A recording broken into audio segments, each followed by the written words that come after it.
Hi, in this video, we are going to see about the producer-consumer problem in operating system. So we will go into detail about what is producer-consumer problem, what is process synchronization, and so on. So first, we need to know what is process synchronization. So process synchronization is nothing but coordinating the execution of process such that no two processes access the same shared resources and data.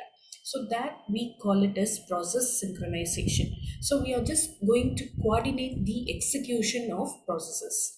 So here, your producer-consumer problem is one of the classical problems of synchronization. So this mainly occurs in cooperating process. So where we have a producer who will be producing the information and he will be putting those information in a shared buffer. That particular information will be consumed by the consumer at the other end. So your producer consumer, here you have a producer which is going to produce the information. That information will be moved to your shared buffer. From the shared buffer, the information will be consumed by the consumer. So here we have two different processes like producer process and the consumer process. So here, whenever a producer produces a process or produces an information, so its count will be increased by one. So whereas whenever the consumer consumes a particular information or a particular data, so here the process it decreases the count by one. So this is the main part over here. Whenever a producer produces an information and puts it into the shared buffer, it increases the count by one. So whenever a consumer is going to consume a particular information or it consumes the information, what the consumer process will do, it will decrease the count by one. So here we have two things. One is the producer tries to insert data into the empty slot of the buffer.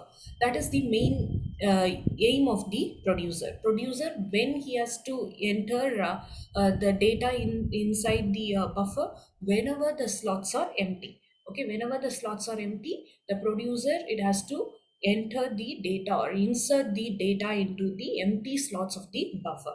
So same way consumer it tries to remove the data when the slot is filled.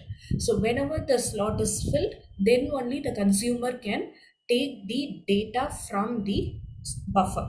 Okay, so these are the two conditions. So here, before we move on with the producer consumer in detail, we have some conditions for the buffers. So here, the producer must not insert data when the buffer is full. That is the first condition. So here we are going to use the bounded buffer. That means the size is fixed.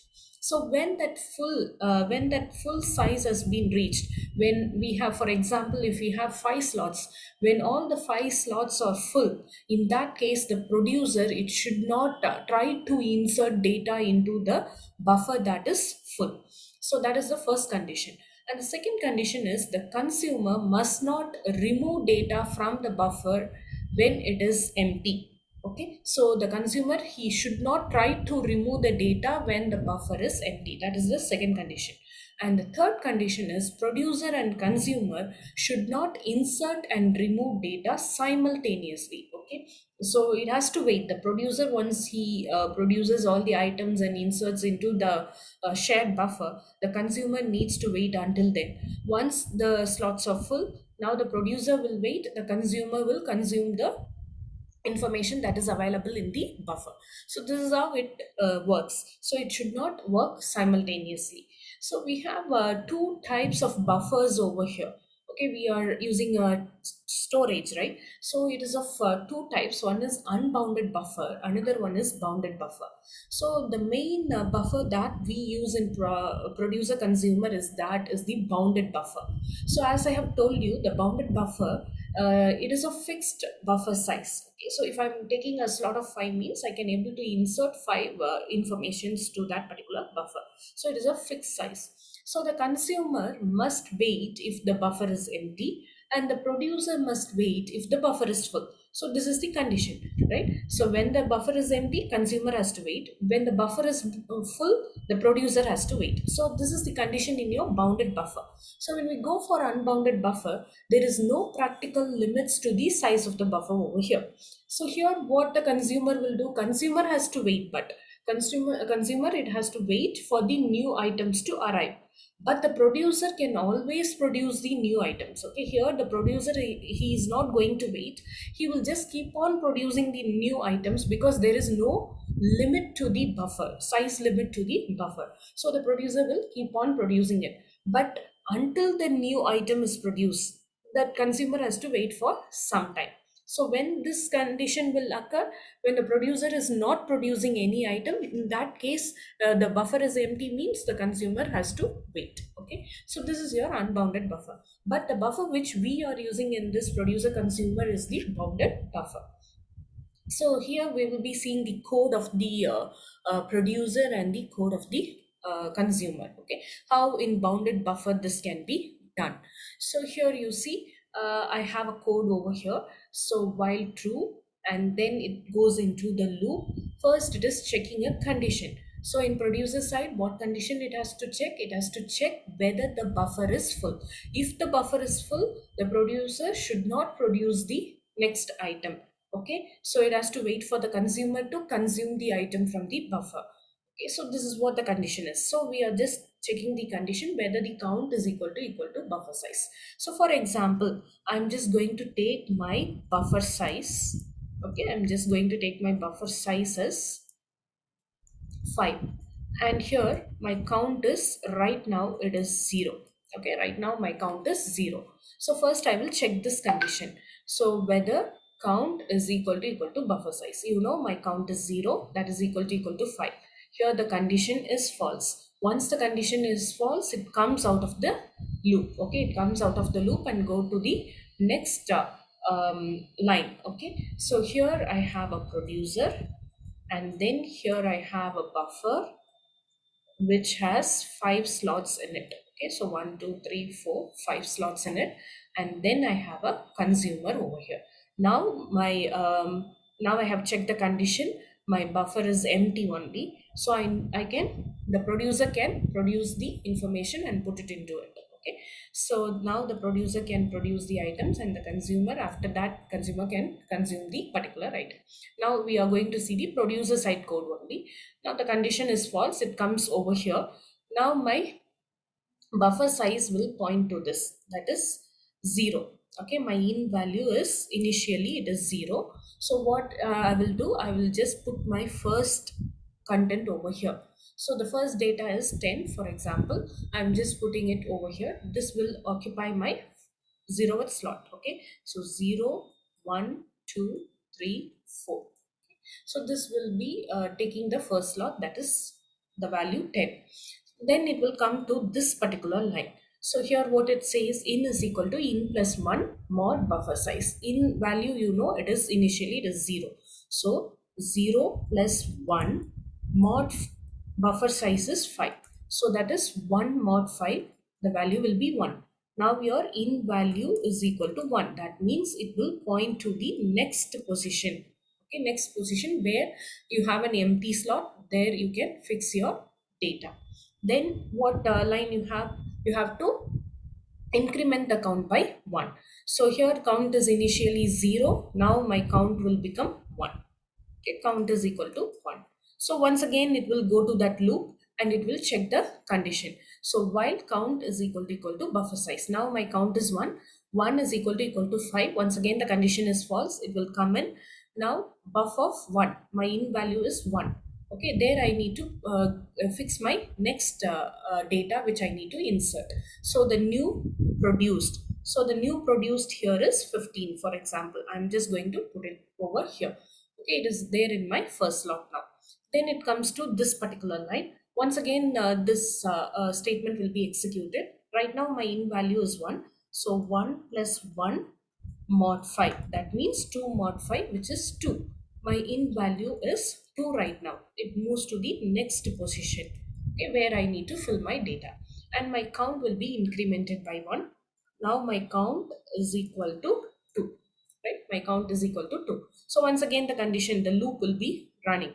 So count is equal to buffer size, it will check. So 2 is equal to 5. Once again the condition is false, it comes out, and then buff of in, that means buffer of 2. Okay, your in value is 2 only.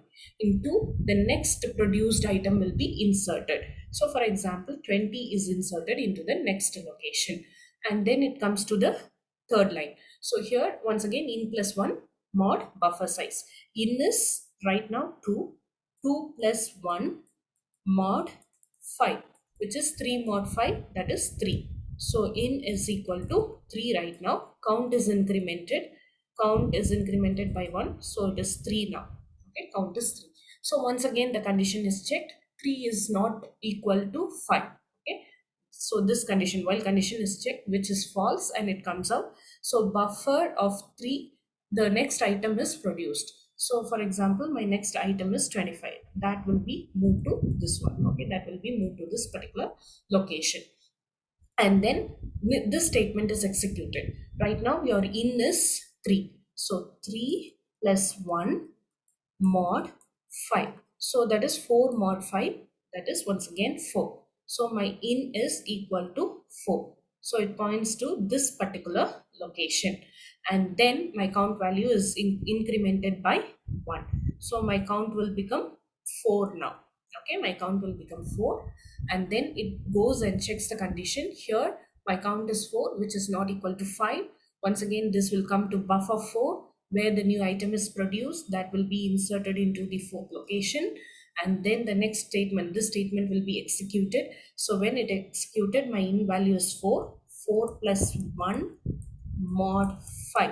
That means 5 mod 5, which is 0. My in is equal to 0. When I increment the count, count will become 5 now. Okay, count will become 5 now. So here you see, once again it is going to point to my 0th location. But here you see in 0th location, already I have inserted the data. Okay, I have inserted the data. So in this case, once the consumer consumes it, then only I can go and put some other data into that particular location. Okay, already I have a data over here, right? 10 is already there, it is not yet consumed.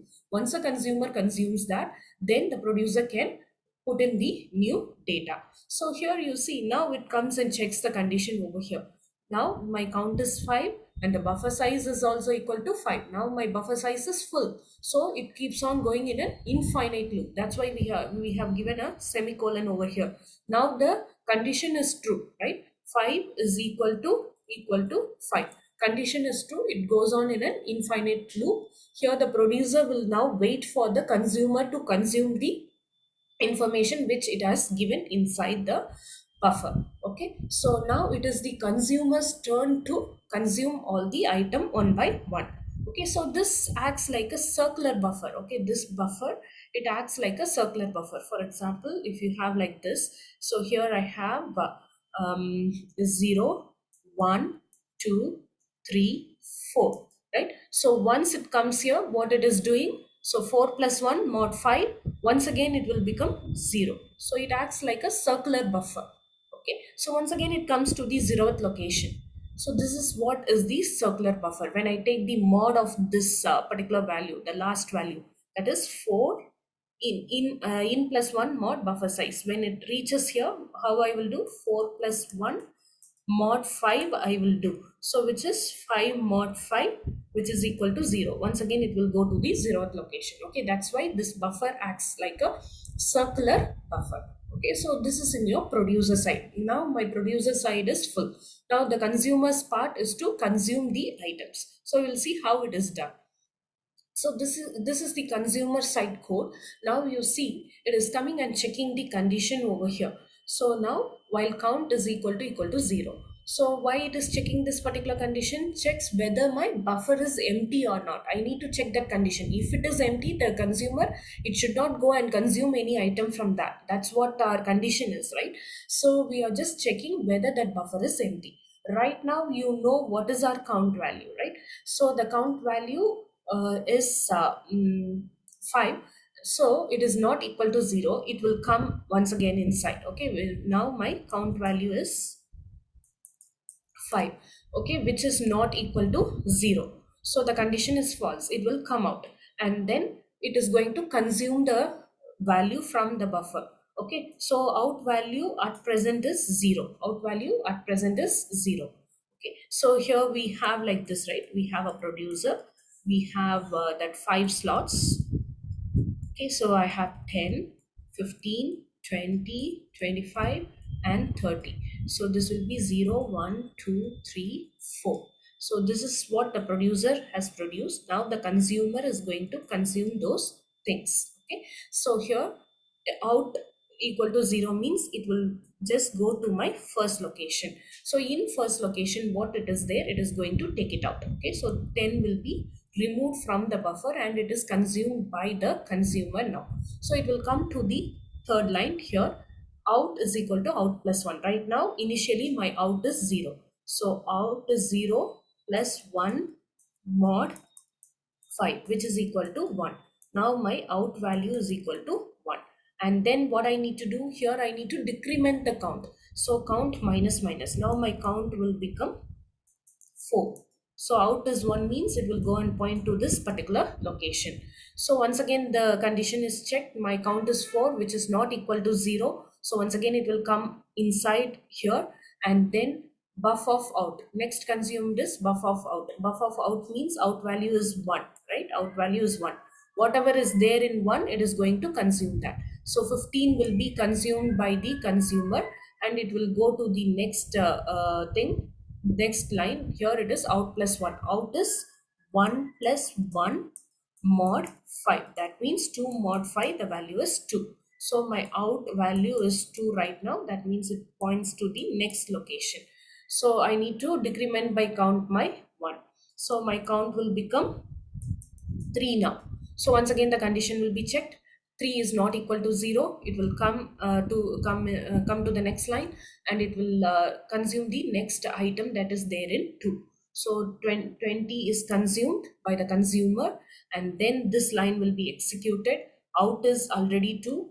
2 plus 1 mod 5 will be done. That is 3 mod 5. The value will be 3. So out is equal to 3. Okay, count I should decrement by 1. So count will become what? Count will become 2.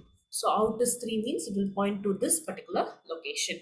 So once again the condition is checked. So 2 is not equal to 0. It will come inside and it will see and consume the next item from the buffer. So buffer of out is 3 right now. In 3 what I have? 25. 25 will be consumed by the consumer, and then the next line will be executed. That means your out is 3. So 3 plus 1 mod 5. That means it is 4. So out is 4 right now. That points to this particular location. And then I need to decrement my count. Count will become 1 now. So once again it checks the condition, which is not equal to 0, and it will come and consumes the item from the buffer, which is at the fourth location. Now 30 is consumed by the consumer. Once again this statement is executed. Out is 4 at present. So 4 plus 1 mod 5, which is equal to 0. Okay, out is right now 0. Once again it points to this particular location. Now you see here there is no items to consume by the consumer, because already it has been consumed by the consumer. Now the slot is empty. Okay, now the slot is empty. So I need to decrement my count. Count will become 0 now. So here you check the condition. So 0 is equal to 0. That means the buffer is empty right now. So now the consumer will wait for the producer to produce the items. Now, once again, it is the producer turn to produce all the items and put it into the buffer. So once the buffer is full, now the consumer will come. It will consume all the things. Once the buffer is empty, once again the producer will produce it. Okay, so producer will produce. Once the buffer is full, the consumer will consumes it. Once the buffer is empty, the producer it has to produce. Just like that it keeps on going. So this is how the producer consumer works with the bounded buffer thing. Okay, so this problem here, we end up with the condition, we end up with the problem called a race condition. Okay, that we will see it in the next video, how the race condition occurs and how we need to solve that race condition. We'll be seeing it in the next video. So here, this is how the producer consumer works, and this is one of the classical problems of process synchronization. Thank you.